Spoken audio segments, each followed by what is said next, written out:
जय माँ दुर्गे। दुर्गा सप्तशती का 9वां अध्याय। निशुंभ वध। राजा ने कहा, भगवान, आपने रक्त बीज के वध के से संबंध रखने वाला देवी चरित्र का यह अद्भुत महात्म्य मुझे बतलाया है। अब रक्त बीज के मारे जाने पर अत्यंत क्रोध में भरे हुए शुंभ और निशुंभ ने जो कर्म किया उसे मैं सुनना चाहता हूँ। ऋषि कहते हैं, राजन, युद्ध में रक्त बीज और अन्य दांतों के मारे जाने पर शुंभ और निशुंभ के क्रोध की सीमा न रही। अपनी विशाल सेना इस प्रकार मारी जाते हुए देखकर निशुंभ अमस में भर के देवी की ओर दौड़ा और उसके साथ असुरों की प्रधान सेना थी। उसके आगे और पीछे और पार्श्व भाग में भी बड़े बड़े असुर थे जो क्रोध में होठ चबाते हुए देवी को मारने के लिए आए। महापराक्रमी शुंभ भी अपनी सेना के साथ मातृगणों से युद्ध करके क्रोधवश चंडिका को मारने के लिए आ पहुंचा। तब देवी के साथ शुंभ और निशुंभ का घोर संग्राम छिड़ गया और वे दोनों दैत्य मेदों की भांति बाणों की भयंकर वृष्टि कर रहे थे। उन दोनों के चलाए जाने पर बाणों को चंडिका ने अपने बाणों के समूह से तुरंत काट डाला और शस्त्र समूहों की वर्षा करके उन दोनों दैत्यपतियों के अंगों को भी चोट पहुंचाई। निशुंभ ने तीखी तलवार और चमकती हुई ढाल लेके देवी के श्रेष्ठ वाहन सिंह के मस्तक पर प्रहार किया। अपने वाहन पे चोट पहुंचने पर देवी ने शूरप नामक बाण से निशुंभ के श्रेष्ठ तलवार तुरंत ही काट डाली और उसकी ढाल को भी, जिसमें 8 चांद जड़े थे, खंड खंड कर दिया। ढाल और तलवार के कट जाने पे उस असुर ने शक्ति चलाई, किंतु सामने आने पर देवी ने चक्कर से उसके भी 2 टुकड़े कर दिए। अब तो निशुंभ क्रोध में जल उठा और दानव ने देवी को मारने के लिए शूल उठाया, किंतु देवी ने समीप आने पर उसे भी मुक्के से मार के चूर्ण कर दिया। तब उसने गदा घुमा के चंडी के ऊपर चलाई, परंतु वह भी देवी के त्रिशूल से कट के भस्म हो गई। तदंतर दैत्यराज निशुंभ को फंसा हाथ में लेकर आते हुए देखकर देवी ने बाण समूहों से घायल करके धरती पर सुला दिया। उस भयंकर पराक्रमी भाई निशुंभ के धराशायी हो जाने पर शुंभ को भी बड़ा ही क्रोध आया। अंबिका का वध करने के लिए वह आगे बढ़ा। रथ पर बैठे बैठे ही उत्तम आयुधों से सुशोभित अपनी बड़ी बड़ी 8 अनुपम भुजाओं से समूचे आकाश को ढक के यह अद्भुत शोभा पाने लगा और उसे आते हुए देखकर देवी ने शंख बजाया, धनुष की और साथ ही अपने घंटे के शब्द से, जो समूच दैत्य सैनिकों का तेज नष्ट करने वाला था, संपूर्ण दिशाओं को व्याप्त कर दिया। तदंतर सिंह ने भी अपनी दहाड़ से, जिसे सुनकर बड़े बड़े गज राजाओं के महान मद दूर हो जाते हैं, आकाश पृथ्वी 10 दिशाओं को गुंजा दिया।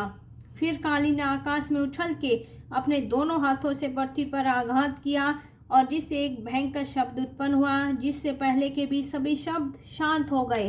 तत्पश्चात शिवदूती ने दांतों के अमंगलजनक अट्टहास किया।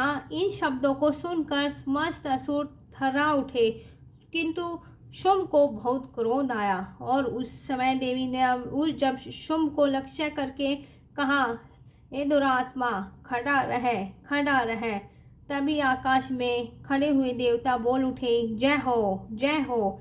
शुंभ ने वहां आकर ज्वालाओं से युक्त अत्यंत भयंकर शक्ति चलाई। अग्निमय पर्वत के समान आती हुई उस शक्ति को देवी ने बड़े भारी लकूसे से दूर हटा दिया।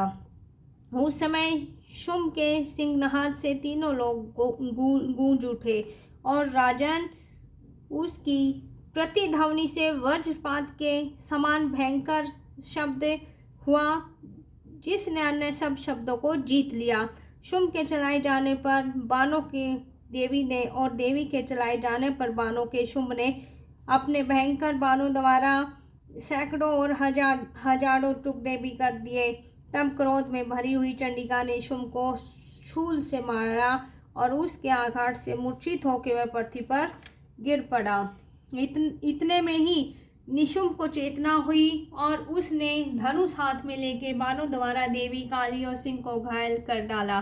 फिर उसने दैत्यराज ने 10,000 बाहें बनाकर चक्रों के प्रहार से चंडिका को आच्छादित कर दिया। तब दुर्गम पीड़ा का नाश करने वाली भगवती दुर्गा ने कुपित होकर अपने बाणों से उन चक्रों और बाणों को काट गिराया। यह देख के निशुम्भ दैत्य सेना के साथ चंडिका का वध करने के लिए हाथ में गदा ले बड़े वेग से दौड़ा और उसके आते ही चंडी ने तीखी धार वाली तलवार से उसके गदा को शीघ्र ही काट डाला। तब उसने शूल हाथ में ले लिया। देवताओं को पीड़ा देने वाले निशुम्भ को शूल हाथ में लिए आते देख के चंडिका ने वेग से उसके शूल से उसकी छाती छेद डाली। शूल से विदर्न हो जाने पर उसकी छाती से एक दूसरा महाबली महापराक्रमी पुरुष खड़ी रहे कहता हुआ निकला। उसे निकलते हुए पुरुष की बात सुन के देवी ठठाकर हंस पड़ी और खड़क से उन्होंने उसका मस्तक भी काट डाला। फिर भी वह पृथ्वी पर गिर पड़ा और तदंतर सिंह अपने डांडों से असुरों की गर्दन कुचल के खाने लगा। यह बहुत ही भयानक दृश्य थे। उधर काली और शिवदूती ने भी अन्याय दातों का भक्षण आरंभ कर दिया। कुमारी की शक्ति से विदर्न होके कितने ही महादात्य नष्ट हो गए और ब्राह्मणी के मंत्रपूत जल से निस्तेज होकर कितने ही भाग खड़े हुए। कितने ही दात्य महेश्वरी के त्रिशूल से छिन्न भिन्न होकर धराशायी हो गए। वाराही के तूथन से अज्ञात से कितनों का पृथ्वी पर कुचंबर निकल गया। वैष्णवी ने भी अपने चक्र से दानों के टुकड़े कर डाले। इंद्री के हाथ से छूटे हुए वज्र से कितने ही प्राणों से हाथ धो बैठे।